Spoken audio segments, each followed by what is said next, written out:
The Biden administration has called on Congress to intervene and stop a possible rail strike from occurring because it would hurt the economy and hurt his chances at re-election.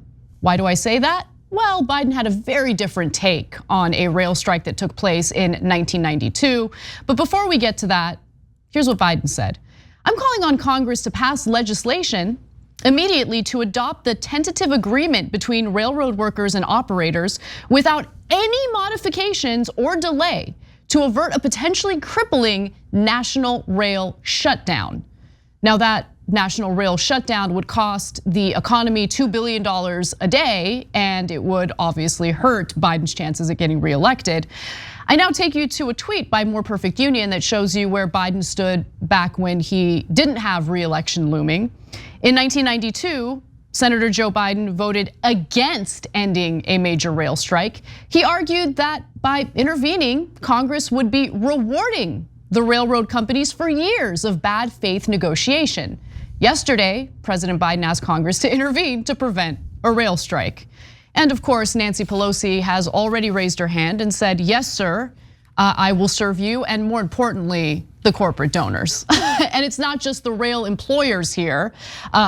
Honestly, a monopolized industry, to say the least. You have two companies on each coast, essentially, in control of the entire market.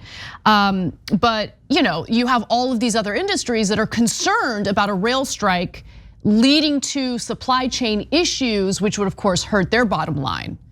And so I'll give you more details on what Pelosi said in just a moment, but Cenk, what are your thoughts? Yeah, so first, let's do the establishment Democratic response to all of this. Like, oh, you progressives don't understand anything. Did you know that it'll cost the economy $2 billion a day if this happens? Yeah, we know. They're like, oh, the nuanced position is to immediately give the corporations what they want.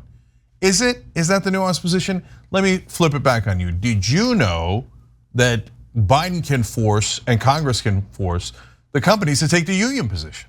That's right, yep. They can force it either way. Yet no one in mainstream media talks about that. They don't say, hey, why isn't Biden forcing the companies to take the position instead of forcing the unions? No Democrat other than Bernie Sanders and of course progressives in the House are making it an issue at all. Establishment Democrats are like, of course you crush the unions and you help the corporations, what do you mean? They take it as such a given that their zombie followers have no idea. To be fair to them, to be fair to the zombies, they've never heard that in their entire lives. But they also don't care. I mean, those who provide cover for corporate Democrats who screw over workers in this country while campaigning as warriors for workers don't actually care about issues like this. They don't. Yeah. They just don't. They're not they think they're not impacted by it. In fact, if anything, they're probably concerned that a rail strike would lead to empty shelves during the holidays. Oh, of course, and I'm sure that that's true, but I guarantee you that both things are true. That the people who are establishment Democrats, they're brainwashed by corporate media. They have no idea what the alternatives are. So right now, if there's an establishment Democrat watching, they're in the middle of Googling right now. Go, oh, there's no way that's true. These progressives are radicals, there's no way.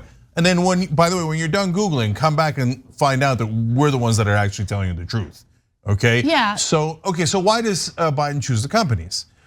Because it's not a choice between do you put $2 billion hole in the economy every day, or do you come out against the workers? No, there's a third choice, come out against the company. And by the way, their position is not that far. All the workers are saying is, just give us like 3. They want 4 paid days off. That's all they want. They've been negotiating between 3 and 4 days off, and the company's at 1. So we're talking about a 3-day difference, basically, right? So that's so easy to make the company do that. But no one in Washington would dare to even think of making a company do something. Whereas crushing the workers, that's Tuesday. That's literally every day in Washington, yeah. Cenk, real quick, look, the reason why I say that those who provide cover for the bad behavior of corporate Democrats don't actually care about the workers here is because look at the demographics and how they have shifted in the voting base of the Democratic Party. Who do they represent, right? Who do they mostly consist of? And they're highly educated, mostly like upper middle class individuals, right? And these are people who are more concerned about ensuring that Republicans don't have any power, which I share that concern, right? But at the same time, they're also concerned with ensuring that they provide the cover for Democrats. Their holidays are nice and comfortable. They get access to whatever it is that they need to buy for gifts for friends and family. That's what they're concerned about. These are people who are so far removed from what the average worker has to deal with. They don't know what it's like to not get 3 or 4 days off for a medical emergency, a family emergency. I mean, it is insane. Some of these workers don't get a single day off, paid day off if they get sick. I'll give you examples. Tony Caldwell, president of the Brotherhood of Maintenance of Way Employees, one of the unions that voted down the agreement that had been agreed upon between the White House and the employers here, said his members will not ratify a deal unless it includes more expansive sick leave benefits. The union is asking for 4 paid sick days and has not been offered any. We're talking about 4 freaking days out of the year. In the latest negotiations last week, the rail carriers stated that they were unwilling to negotiate over sick days, Caldwell said.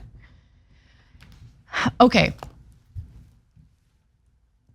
This country treats its workers, treats its people as if it is an undeveloped third world authoritarian country. That's how workers are treated in certain industries. And that is certainly the case when it comes to rail workers. Okay, it is a monopolized industry where on both coasts there are only 2 companies, 2 rail companies that control everything.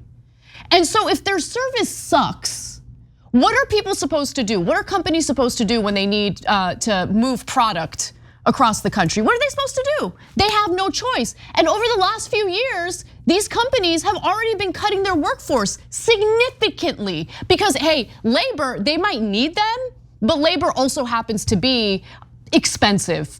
And they really need to cut costs to maximize profits, right?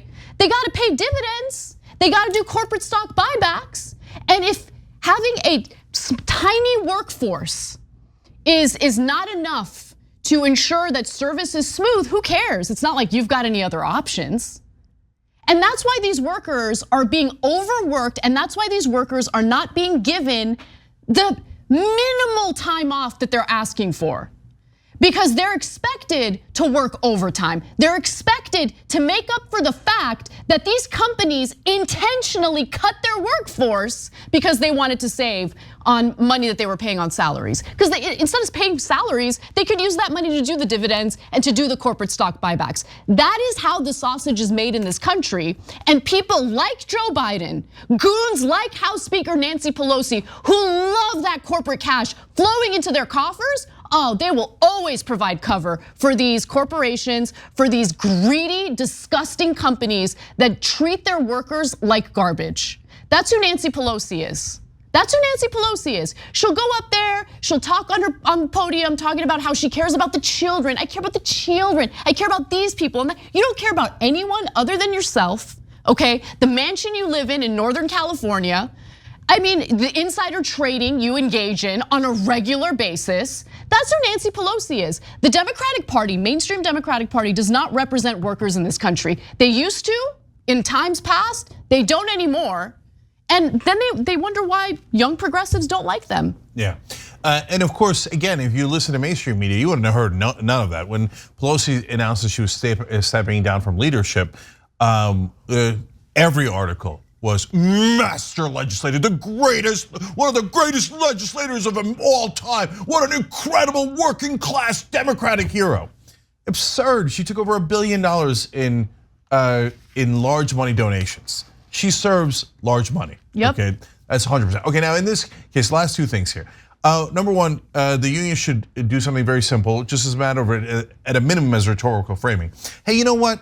The companies are making some interesting points. Why don't we just take the same number of sick days as the executives have? What? Why did the executives get 2 weeks, 4 weeks, and we're allowed 0 days? Now, look, if you're asking me in reality, is that a little apples and oranges? Yeah, it's a little apples and oranges, right? But rhetorically, it's fantastic, and it sets up this incredible contrast. Wait, why does an executive get 3.5 weeks off, and the worker gets 0 days off. That doesn't make any sense at all, right? And it starts to focus the frustration on the executives as opposed to the workers, right? But that's why you'll never see it in mainstream media, because the executives are the oligarchs. And so everything is structured around serving corporate executives. By the way, they could do that on other issues too. Hey, look, you know what? I know profits are way up for the railroad companies. They made 20 billion in profits recently. So that's great news for everybody. So, well, you know what? Workers are gonna be reasonable. We'll take the same percentage increase that the executives are getting. What? You guys have a problem with that? Why do you have a problem with that? That puts the onus on the executives to justify it, right? But you'll never see that anywhere in media. And by the way, that leads to the last point. You also oftentimes will not see that from union leadership. What do you see from union leadership? Surrender after surrender after surrender. When Biden says, no, let's go force the workers instead of the executives to take the deal, all union leadership should be up in arms and they should be furious. Have you seen fury? I haven't seen fury. What I see all the time from union leadership is, oh no, Joe, we got to take whatever the executives offer us and the corporations offer us, and the Democratic Party, you can't ask for anything. You just have to do whatever they tell you. Why? Why are you giving them millions? Corporations give them millions of dollars and then get everything they want. Union leadership gives them millions of dollars and gets a door slammed in their face and go, oh, we did such a great job. Did you? Did you? There's tons of discontent from people that are in unions with union leadership.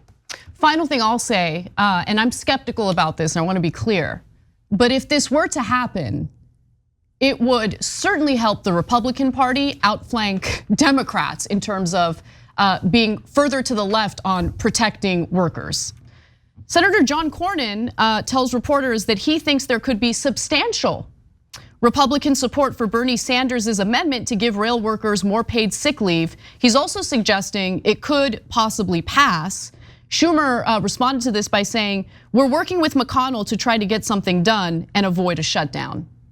So look, I don't know if there really is Republican support in stepping in to protect the workers here.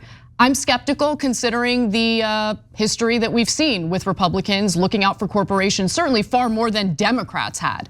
But we'll see what happens. Yeah. So 2 things about that, Anna, because that's late breaking. So number 1, Josh Hawley is trying to make an end run, populist end run around the Democrats. He, on issues like this, is going more pro-workers. By the way, all politicians should be pro-workers if we lived in an actual democracy, because workers are where all the votes are, right? But they serve the rich because of our legalized bribery in this system. But can Republicans from time to time, even if they don't mean it, score giant rhetorical wins at the last second by going, hey, we're with the workers. Oh, the Democrats sold you out? Now the Republicans are gonna sell you out anyway, right? Yep. But at least they're smart enough to play that rhetorical trick. Right. And then corrupt idiot Democrats get left holding the bag going, oh, we're the elitist party that is anti-worker. Oops. But oh, that's okay, we'll just get the mainstream media. Hey, CNN, New York Times, go out there and tell people how great we are. That act is wearing thin, man. I know you guys don't get it. You live in your bubble in New York and DC, and you think you have this whole thing figured out. Polls have mainstream media polling at 7%. The country despises you and thinks your lies are full of crap. And you have to read 24 articles before you find out one that says, oh, by the way, they could force the companies to take a deal just as much as they could force the workers to take a deal. Yeah, and when it comes to anything having to do with labor, do not rely on corporate press. Labor they will lie to you. They will. Flat out lie to you. They'll either lie to you or they'll withhold information from you. Yeah, it's lying by omission. 100%. It's all in the framing. If you're watching somebody on cable news, they're almost certainly lying to you.